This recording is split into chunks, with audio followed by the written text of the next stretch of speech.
Hari ini kita akan mereview materi regresi dan korelasi secara umumnya ya. Pendahuluan untuk analisis regresinya, bahwa perbedaan materi ini dengan pengujian hipotesis yang kita pelajari di kajian 2, assessment 2, itu adalah untuk menganalisis hubungan.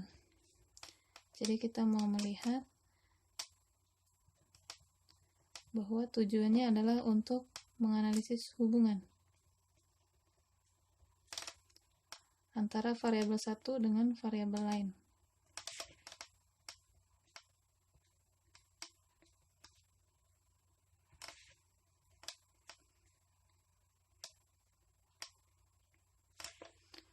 Nah, proses analisisnya ini sendiri, bahwa yang kita ingin lihat itu adalah bentuk hubungannya dan seberapa erat hubungannya.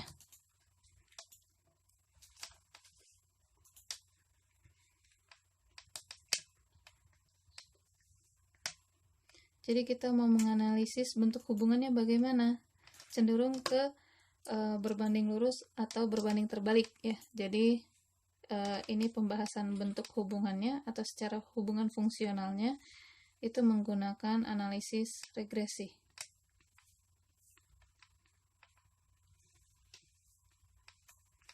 Sedangkan untuk mengukur seberapa eratnya, seberapa kuat atau kekuatan hubungan, itu dicari menggunakan analisis korelasi.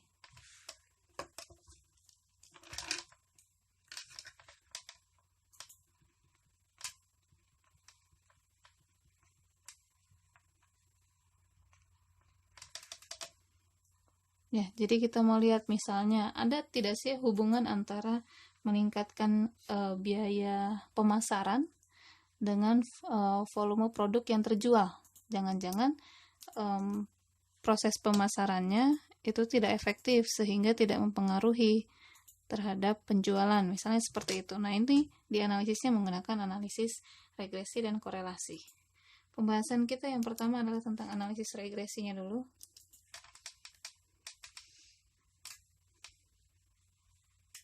Jadi kita mau lihat bentuk hubungan itu, kalau dalam matematika yang disebut bentuk, maka dia pasti akan berupa fungsi atau persamaan. Jadi nanti analisis regresi yang kita kerjakan adalah membentuk persamaan regresi linear. Kemarin sudah disampaikan bahwa jenis analisis regresi itu ada yang linear, ada yang non-linear. Kalau yang non-linear itu berarti nanti fungsinya, hubungannya itu dalam bentuk kuadrat atau eksponensial lainnya. Sedangkan kalau yang linear berarti sama seperti kita menggambarkan garis lurus ya. Sesuai dengan arti linear itu. Jadi nanti disajikannya dalam bentuk persamaan regresi linear. Kemudian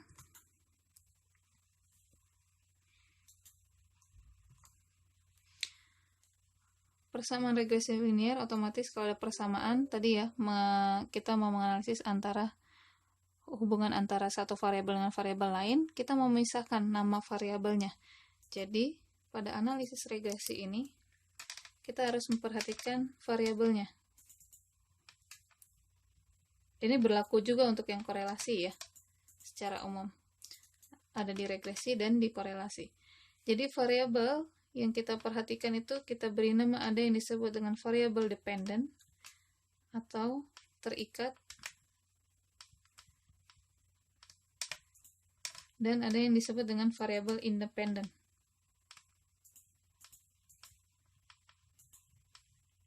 Sesuai dengan namanya, independent berarti maksudnya dia adalah variabel bebas.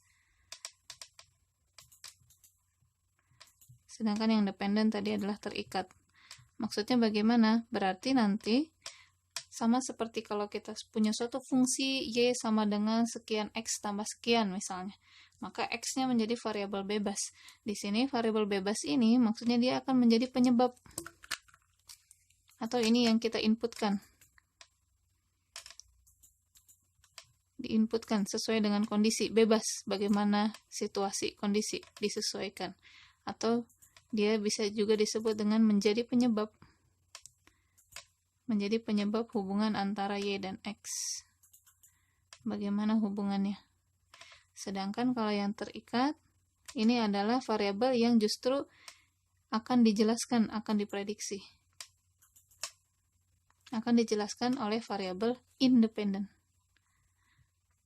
Kita sepakati bahwa variabel dependen ini kita akan menggunakan notasi Y atau Y topi ya. Kemudian sedangkan kalau yang variabel bebas kita sepakati menggunakan variabel X.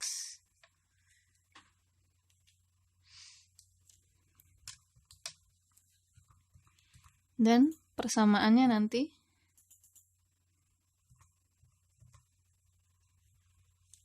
ya, jadi nilai-nilai Y itu nanti ditentukan oleh nilai X. Kemudian variabel Y ini hasil dari pengaruh dari variabel X ya, atau bisa disebut juga variabel X mempengaruhi variabel Y. Nah, dalam bentuk persamaan regresinya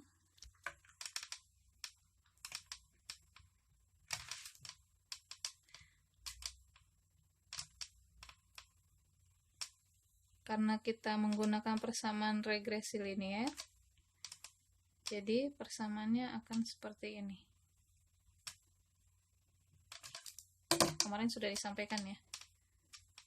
Jadi Y topi ini nanti adalah variabel dependen atau variabel terikat, kemudian X di sini adalah variabel independen. Nanti kan ini yang bisa diinputkan kan. Jadi apa yang diinputkan ke X, dia akan berpengaruh kepada nilai Y. Maksudnya seperti itu.